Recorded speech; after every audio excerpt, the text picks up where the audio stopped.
کہ شیطان کہاں ہے؟ شیطان یہاں بھی ہے، وہاں بھی، کوئی ایک جگہ تھوڑی ہے، وہ ادھر بھی ہے اور ادھر بھی۔ اس سے بڑا نادان کون ہوگا جو یہ یقین کر بیٹھے کہ درگاہ کی چہار دیواری میں یا کعبے میں ہم سے دور رہے گا شیطان۔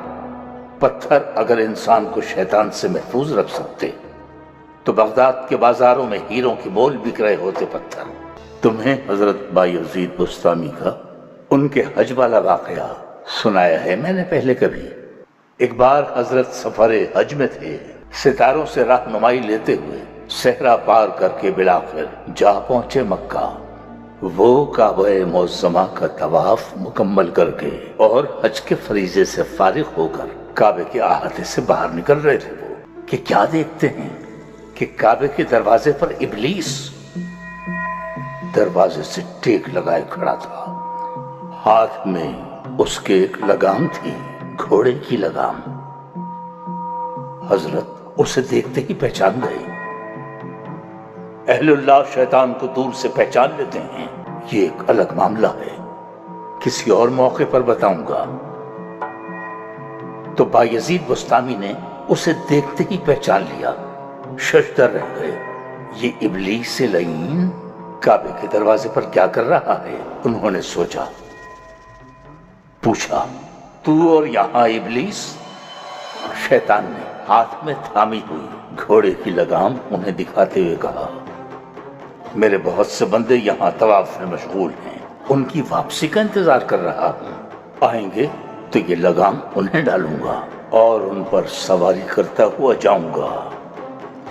یہ سنا تو حضرت بایزید بستامی نے پریشان ہو کر ابلیس سے پوچھا، کیا میں بھی ان میں سے ہوں جنہیں تو لگام ڈالے گا؟ ابلیس نے ان پر ایک نظر ڈالی، پھر مسکرایا اور طنزیہ انداز سے ایک زوردار خیخا لگایا اور پھر آہستگی سے ان کے کان میں بولا، تم پر تو میں بغیر لگام کے سواری کر سکتا ہوں، ہاں یہی ایک تلخ حقیقت ہے۔ چاگرے آفندی، تمہاری کیا رائے ہے اس عجیب و غریب مسئلے کے بارے میں؟ اچھا خیر، قصہ مختصر یہ کہ وقت گزرا، بات آئی گئی ہو گئی۔ حضرت بایزید بستامی اپنے ملک لوٹنے کے لیے مکہ سے روانہ ہو گئے۔ ایک بار پھر وہی دشوار گزار سفر، دریا، صحرا، وادیاں عبور کرتے، سفر کی مشکلیں جھیلتے، ایک تیز رو ندی کے کنارے پہنچے۔ انہوں نے اپنا لباس اوپر چڑھایا اور ندی پار کرنے والے ہی تھے کہ اچانک ان کی نظر پڑی۔ ندی کے کنارے ایک درخت کے نیچے ایک بہت ہی بوڑھے اور نابینا، گز بھر لمبی داڑھی والے بزرگ بیٹھے ہیں۔ وہ بزرگ کے پاس گئے، حال احوال دریافت کیا۔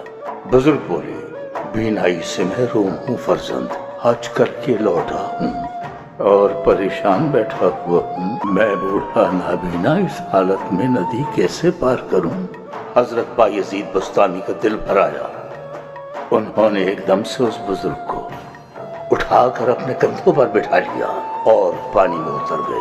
پانی کا بہاؤ خاصا تیز تھا۔ بہرحال کسی طرح وہ ندی پار کر رہے تھے، لیکن ابھی عین درمیان ہی میں پہنچے تھے کہ بزرگ نے جھک کر حضرت کے کان میں سرگوشی کی، کہا تھا نا تم سے کہ تم پر تو بغیر لگام کے سواری کر سکتا ہوں، تو پھر شیطان کہاں ہوا؟ پھر شیطان کو تلاش کرنے نکلو تو یہاں بھی ملے گا، وہاں بھی ملے گا۔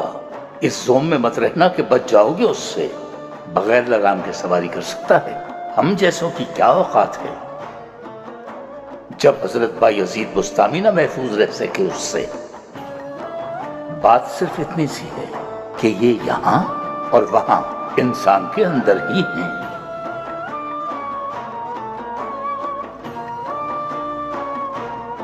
اسی لیے کہا گیا کہ تلاش کرنا ہو تو یہاں ڈھونڈو نہ وہاں، صرف اپنے اندر تلاش کرو۔